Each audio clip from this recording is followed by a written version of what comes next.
Quand on commence à pratiquer la méditation, eh bien, il est naturel d'avoir beaucoup de pensées. C'est tout à fait normal. La méditation permet en fait d'apaiser le flot de pensées. Enfin, c'est un des premiers effets en tout cas.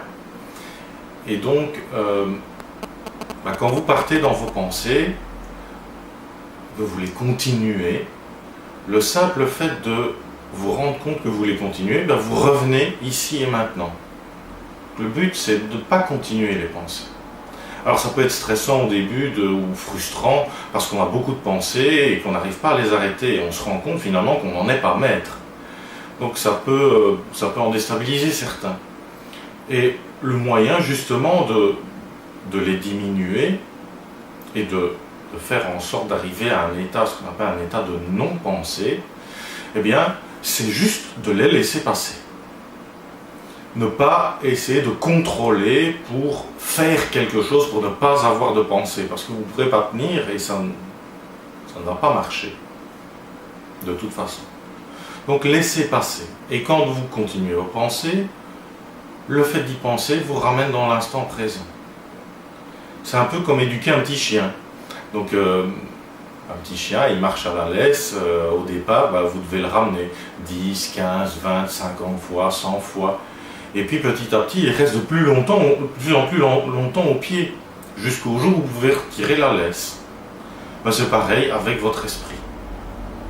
Vous le disciplinez, en fait. Et au fur et à mesure, eh bien, vous observez les pensées, elles vous perturbent de moins en moins, et elles diminuent, le flot de pensée diminue. Et ce début dans la pratique, cet exercice, apprend aussi quelque chose qui n'est pas directement explicite comme ça. C'est la bienveillance. La bienveillance envers ses pensées.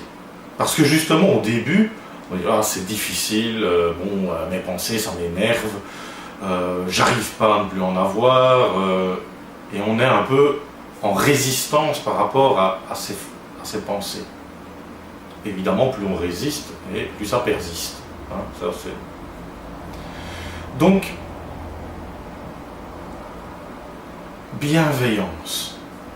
Soyez bienveillant avec vos pensées. Comme le petit chien qui s'en va et que vous ramenez au pied à la laisse. On est bienveillant, c'est inutile de tirer sur le petit chien, sur sa laisse, vous allez lui faire peur, vous allez lui faire mal. Et vous n'aurez pas de bons résultats. C'est pareil avec les pensées. Toujours penser à être bienveillant. Et cette bienveillance, elle va se manifester au quotidien. Aussi. Donc ça, c'est un point auquel on ne pense pas, où on parle souvent de diminution du flux de pensée, qu'on va être plus calme, etc. Mais la bienveillance, ça, c'est ce que ça apporte également en plus. C'est le premier pas vers,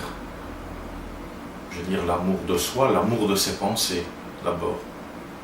Les considérer pour ce qu'elles sont, simplement.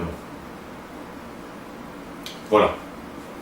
J'espère que ça vous aidera à pratiquer au quotidien. Et à une prochaine vidéo.